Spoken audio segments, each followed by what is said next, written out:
नमस्कार दोस्तों, स्वागत है आप सभी का आपके ही अपने यूट्यूब चैनल आरडी स्टेट में। दोस्तों बात करने वाले आज हम अडानी बिल्मर के बारे में, साथ में आपको इसकी लेटेस्ट अपडेट बताएंगे और आपको बताएंगे कि आपको आगे चल के इस शेयर में आपको क्यों इतनी भयंकर गिरावट देखने को मिलेगी, क्या इसके Q2 के रिजल्ट के अपडेट आए हैं। बहुत कुछ जानने को मिल जाएगा इस वीडियो में, तो बने रहिए हमारे यूट्यूब चैनल के साथ में। यदि आप चैनल पर पहली बार आए तो चैनल को सब्सक्राइब करना, बेल आइकन को प्रेस कर दें, जिससे आपको हमारे अपकमिंग वीडियोस की नोटिफिकेशन सबसे पहले पहुंच सके। साथ में यदि आपके पास मेरे लिए कोई कमेंट एंड क्वेरी हो तो कमेंट बॉक्स में लिखना ना भूलिएगा। दोस्तों बात कर रहे हैं अडानी बिल्मर के बारे में। जैसा कि आपने देखा हो कि अगर आपके पास आज इसकी होल्डिंग है तो आज इस शेयर ने आपको -2.35% के रिटर्न दिए हैं।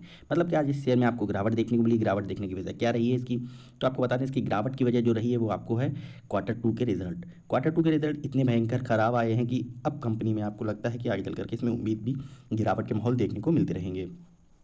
अगर बात करें कंपनी के बारे में तो जैसा कि आपको पता है कि अडानी बिल्मर एक एफएमसीजी कंपनी है और इंडिया की एक लीडिंग कंपनी है। अगर ये मार्केट लीडर कंपनी है और ये इस कंपनी का जो वर्क है वो क्या है, एडिबल ऑयल में wheat, flour, rice, pulse and sugar एसेक्टा के प्रोडक्ट कंपनी बनाती है और मार्केट में भेजती है। एंड किचन कमोडिटीज़ मार्केट में कंपनी का अच्छी खासी पकड़ भी बनी हुई है। अगर बात कर लेते हैं इसकी मार्केट कैप को लेकर के, तो मार्केट कैप में आप देखेंगे कि 88,715 करोड़ की कंपनी की मार्केट कैप बनी हुई है। वहीं करंट प्राइस आपको आज जो क्लोजिंग प्राइस थी वो 682 रुपये की बनी हुई है।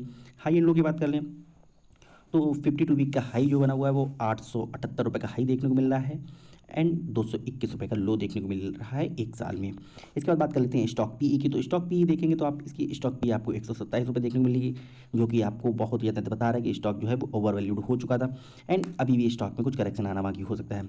अगर बात करें इसकी बुक वैल्यू की, तो बुक वैल्यू में आप देखेंगे 58 रुपये 5 पैसे देखने को मिले। अगर बात करें इसकी बुक वैल्यू से करंट लेवल की, तो आपको यहाँ पर 11 टाइम्स हायर वैल्यू देखने को मिलेगी स्टॉक प्राइस की अभी अपनी बुक वैल्यू से।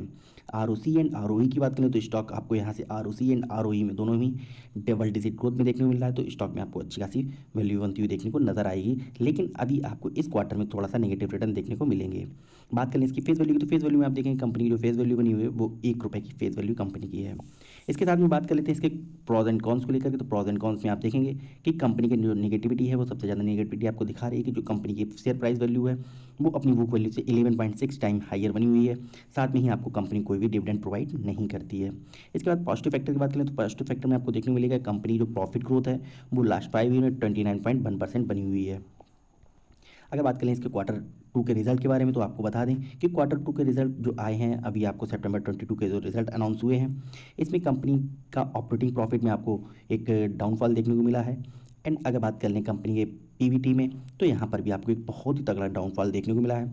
आप देखेंगे कि जून में कंपनी ने 227 करोड़ के प्रॉफिट किए थे, वहीं प्रॉफिट बिफोर टैक्स में आपको सितंबर 22 में 85 करोड़ के केवल प्रॉफिट रहते हैं।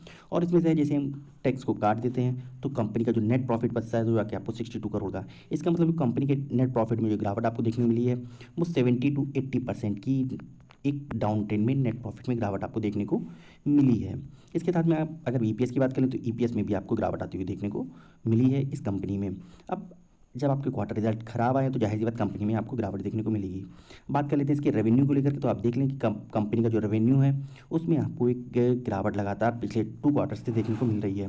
Q1 में भी कंपनी के रेवेन्यू में आपको गिरावट देखने को मिली एंड Q2 में भी आपको कंपनी के रेवेन्यू में गिरावट आती हुई देखने को मिल रही है। अगर बात करें कंपनी को क्वार्टरली रिजल्ट को लेकर के, तो आप देखेंगे कंपनी का जो क्वार्टरली रिजल्ट है इसमें भी लास्ट 2 क्वार्टर से कंपनी के रिजल्ट में आपको एक गिरावट का सिनारियो बना हुआ है। इसके बाद अगर हम बात कर लेते हैं ईपीएस के, जैसे कि मैंने आपको बताया कंपनी का ईपीएस भी अभी गिरा हुआ है चल रहा है, तो आपने पिछले क्वार्टर से कंपेयर करेंगे तो ईपीएस में भी गिरावट आपको देखने मिली है।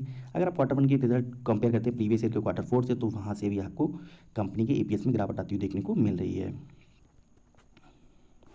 इसके बाद बात कर लेते हैं कंपनी की बैलेंस शीट को लेकर, तो कंपनी की बैलेंस शीट में आप देखेंगे कि कंपनी के पास रिजर्व तो काफ़ी अच्छा पड़ा हुआ है, लेकिन कंपनी के ऊपर जो बोरिंग है वो 3035 करोड़ की बोरिंग है। वहीं पर कंपनी के ऊपर जो कंपनी के पास जो रिजर्व है वो 7,479 रुपये का रिजर्व बना हुआ है। अगर बात करें कंपनी की लाइबिलिटीज़ की, तो कंपनी की लाइबिलिटीज़ आपको ईयर ऑन ईयर बेसिस पर इंप्रूव होती हुई देखने को मिलेगी, लेकिन अभी आपको 2 क्वार्टर की है, अगर 2 क्वार्टर का और वेट करना होगा, यहाँ पर आपको कंपनी की लाइबिलिटीज़ में और ज़्यादा इंप्रूवमेंट आता हुआ देखने को मिल सकता है।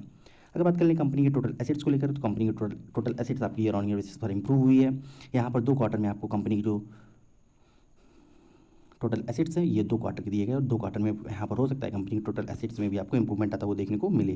इसके बाद बात कर लेते हैं कंपनी के ट्रेड रिवर्सिबल में, तो यहाँ पर आप देखें कंपनी का जो ट्रेड का जो रिसीविंग करनी है अमाउंट को उसमें लगातार इजाफा हुआ, लेकिन इन 2 क्वार्टर्स में कंपनी का कुछ थोड़ा सा नेगेटिव में रहा है, तो इस वजह से कंपनी को नेगेटिव में देखने को मिल रहा था। अगर बात करें कंपनी के कैश फ्लो को लेकर, जो कि आपको ईयर ऑन ईयर बेसिस पर कैलकुलेट होता है, यहाँ पर आप देखेंगे ईयर ऑन ईयर बेसिस जो कंपनी का जो कैलकुलेट हुआ है कैश फ्लो, उसमें आपको 22 करोड़ प्रॉफिट में कंपनी देख रही है, जबकि प्रीवियस ईयर में कंपनी आपको 289 करोड़ की कंपनी लॉस में देखने को मिल रही थी कैश फ्लो के मार्जिन में। अगर बात करें कंपनी के रेशियो को लेकर, तो आप डेप्टर डेज में देखें तो कंपनी के डेप्टर डेज सेम बने हुए हैं। वहीं अगर आप कंपनी की कैश कन्वर्जन साइकिल की बात करें तो कैश कन्वर्जन साइकिल में आपको एक डिक्रीजमेंट होता हुआ देखने को मिला, जो कि कंपनी के व्यू के हिसाब से काफ़ी अच्छा है। आरओसी की बात करें तो कंपनी की आरओसी में आपको लगातार गिरावट देखने को मिल रही है। इसके बात कर लेते हैं कंपनी की शेयर होल्डिंग पैटर्न को लेकर के, तो यहाँ देखेंगे आप कंपनी की जो प्रोमोटर की होल्डिंग है वो अभी तक लगातार रिमेन सेम बनी हुई, ना ही कोई चेंजमेंट हुआ है, ना ही इंक्रीजमेंट हो रहा है, ना ही डिक्रीजमेंट होता हुआ देखने को मिला है। एफआईएस की होल्डिंग की बात करें तो कंपनी की एफआईएस की holding compare to previous quarter यहाँ सर इंप्रूव होती हुई जाती हुई देखने को मिलती है। अगर डीआईएस की बात करें तो डीआईएस ने भी कंपेयर टू प्रीवियस क्वार्टर से अपनी होल्डिंग को इंप्रूव किया है। अगर पब्लिक की बात करें तो पब्लिक की होल्डिंग में आपको प्रीवियस क्वार्टर से यहाँ पर डिक्रीज होता हुआ देखने को मिला है। इसका मतलब एफआईएस एंड डीआईएस ने जो माल उठाया है वो पब्लिक के यहाँ से उठाया है, अभी भी किसी प्रकार से कोई प्रोमोटर के पास से किसी प्रकार का कोई माल नहीं उठाया गया है।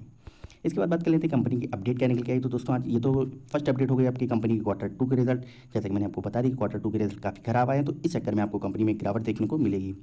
सेकंड अपडेट की बात करें तो सेकंड अपडेट में आप देखेंगे कंपनी की जो सेकंड अपडेट बनी हुई है उसमें आपको कंपनी ने डिजिग्नेटेड मिस्टर डोरब मिस्ट्री को इंडिपेंडेंट डायरेक्टर नियुक्त किया है। ये इनका जो ऑफिस का वर्क होगा वो 4 नवंबर से ये कंपनी के इंडिपेंडेंट डायरेक्टर बन जाएंगे, और अभी फ़िलहाल में ये कंपनी के नॉन एग्जीक्यूटिव चेयरमैन बने हुए हैं।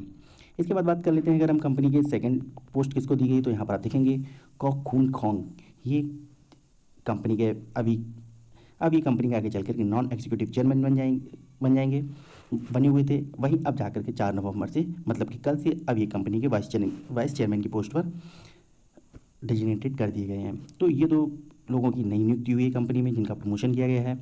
इसके बाद बात कर लेते हैं कंपनी की अगर गिरावट होती तो आपको कहाँ तक की इसमें वैल्यू में डाउन ट्रेंड आता हुआ देखने को मिलेगा। दोस्तों अगर आपको बता दें कंपनी यहाँ पर आपको 682 के पॉइंट से नीचे डाउन ट्रेंड दिखाता है, तो सबसे पहले जो टारगेट कंपनी का होगा वो आपका 676 रुपये देखने को मिलेगा। अगर इस पीवट पॉइंट को कंपनी यहाँ से डाउन ट्रेंड दिखाता है तब आपको 658 रुपये, एंड अगर इसका भी ब्रेकडाउन मिल जाता है तब कंपनी में आपको 640 एंड 628 के भी टारगेट आते हुए देखने को मिल जाएंगे डाउन ट्रेंड के। लेकिन आप इसमें 628 रुपये का एक सपोर्ट प्राइस मानते हुए देख के चलिएगा। अगर यहाँ से कंपनी सस्टेन नहीं करती तो आपको 500 रुपये तक के टारगेट जाते हुए देखने को मिलेंगे। बट लेकिन उम्मीद करी जा रही है कि यहाँ 624 से ये कंपनी 624 के टारगेट से कंपनी एक बार फिर से बाउंस बैक बांध सकती है। दोस्तों ये थी अपडेट आपके लिए अडानी विल्मर की अपडेट कैसे लिए कमेंट बॉक्स में जरूर बताइएगा। वीडियो पसंद आए तो वीडियो को लाइक करना मत भूलिएगा। यदि आप चैनल पर पहली बार है चैनल को सब्सक्राइब करें, बेल आइकन को प्रेस कर दें जिससे आपको हमारे अपकमिंग वीडियोस की नोटिफिकेशन सबसे पहले पहुंच सके। यदि आप मेरे टेलीग्राम चैनल से जुड़ना चाहते हो तो उसका लिंक आपको नीचे डिस्क्रिप्शन बॉक्स में मिल जाएगा। Thank you so much. जय हिंद जय भारत।